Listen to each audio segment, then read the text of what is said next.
we've seen what happened in Bucha, we've seen the mass graves there, we've seen Russia attack civilian targets, like you said, we've seen what happened in Mariupol, yet there are still some American politicians, especially those in the MAGA movement, the America First movement, that don't support Ukraine, don't want to send aid over there, and actually still even want to be friends with Russia. What do you have to say to that?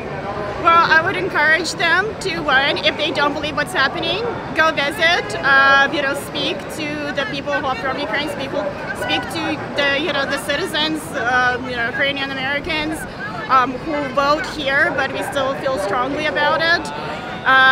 Speak to your voters, right? I'm an active voter, and I will base my votes depending on how they provide their policies.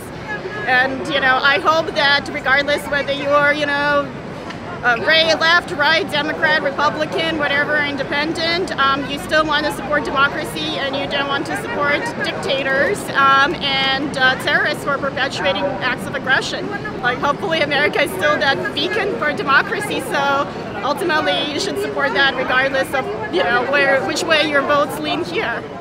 My take on that, it is absolutely horrible. Like, it is the worst stance it could have right now, especially considering that Russia is clearly carrying out an entire war of aggression, a genocide against an entire population. I mean, we're talking about the largest country of an entire continent right now, completely being threatened, if not currently being destroyed. So it's completely immoral to be against any form of aid or support towards the Ukrainian people right now. And also considering how this one horrible act of aggression by Russia and by Vladimir Putin is also affecting the entire world right now.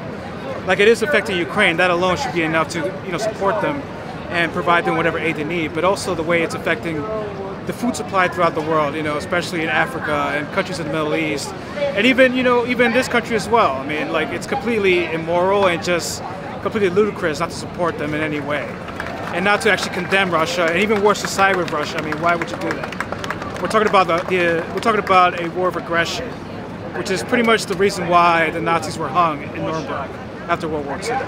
So it's completely immoral, morally reprehensible to be, siding with Russia or, not taking sides on this right now. That's how I feel. This is like a tough question for us, because can you just imagine all of these people who are not supporting Ukraine? Can you just imagine that just missiles that, okay, let's say about September 11, can you imagine that this is going on every day for Ukraine? Like, this is terrorist act, basically. And this is happening every day in Ukraine. How many Ukrainians should die because of because of Russian trying to invade Ukraine, right? And this is just, if you're a human being, if you're really a person who has heart, you should be supporting Ukraine, right?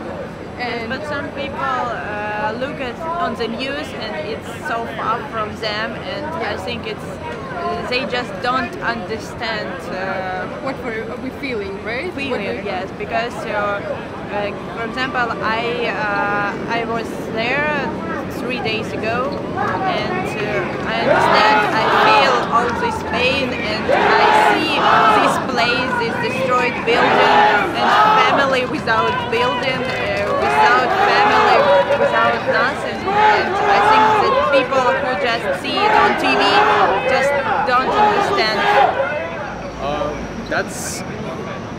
That's the primary obstacle we have here in America, I think, is to get through to these people, show them what empathy means, show them what it means to care about people outside of our borders.